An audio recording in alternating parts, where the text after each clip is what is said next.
So everything's done in English. The Afghan students speak real well. Afghans can speak English pretty well. Their reading and writing were the two areas that we focused on.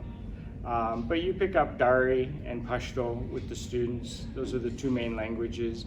The students that come from the western side of Afghanistan, next to Iran, will also speak Persian, and some of them speak Arabic as well. But English was the main language we used.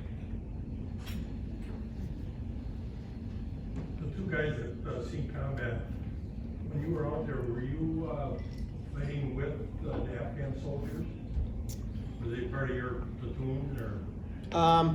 They were integrated. I mean, when I was there, and when we'd go on missions, they'd come with us. But you know, kind of what you're seeing, what you're seeing right now, and the way that they handled the country and the takeover from the Taliban is basically what I would have expected, because they have no backbone, they don't have any structure, and it's kind of to be expected as well, because you're kind of asking them a lot to stand up for a country that basically doesn't have any kind of back. You know, there's nothing that they're sitting there and saying we're fighting for our freedom, because at the end of the day, they're still basically ran by fear. They're ran by, you know, the fear of who's coming in next. The government is weak. So anybody that had any kind of experience working with the Afghanistan army can see that there's a lot of cowards in the ranks.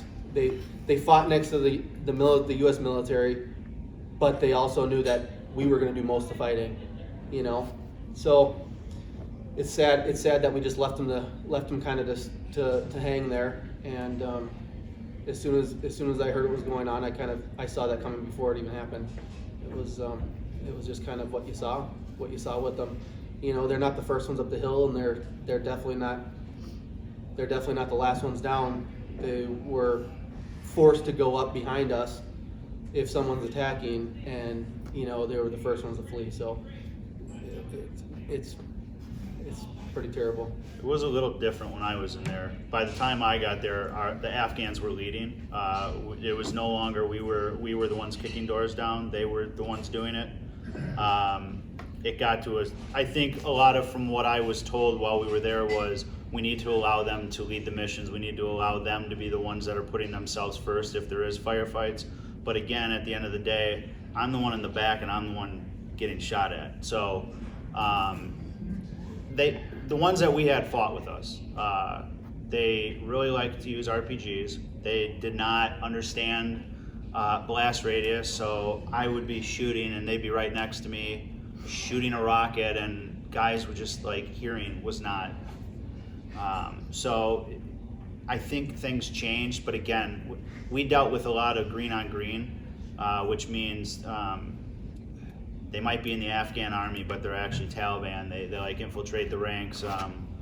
So we dealt with a lot of, not necessarily at my base, but a couple of the bases around us where there was like Afghan soldiers killed U.S. soldiers, and then it led to the U.S. soldiers killing all of the Afghans on the base, because you don't know who the next one is, and if it's a multi-pronged attack. And one thing you should understand, Afghanistan is still very tribal.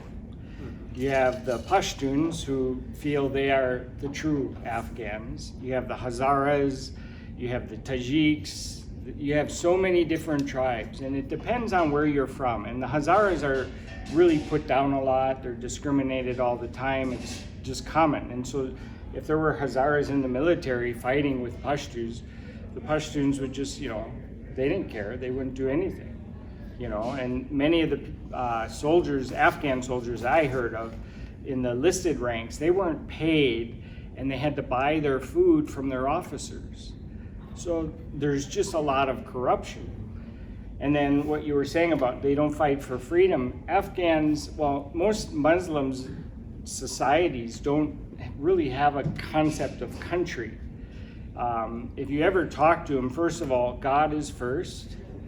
Next is your tribe, then your family, and then maybe your country. So they will fight for their tribe, their country, or their family first, before they'll ever fight for anything else, for country. And that's why a lot of the religious ISIS and that, because they're fighting for this idea of God, they have so much strength. And so that's why there's just the big problems in the ranks in the military. They have no idea what they're fighting for, and they're going to run away the minute they can. And I know all the security guards at the university, they left as soon as all the international faculty and everybody left, they were leaving too. And we found their uniforms on the ground. They just took them off and blended right into society. So that's the problem. That's one of the issues that they have. And then the other final problem is the government. Ghani had no respect among Afghans. No one cared for him. He was extremely corrupt. The Afghan government in general is corrupt. And so that whole thing, there was just never this idea of why am I doing something. It was always just I'm doing it for me. So, the soldiers that fought with them probably were just like, well, if it's not for me, I'm not going to do this. So, and that's one of the problems they had.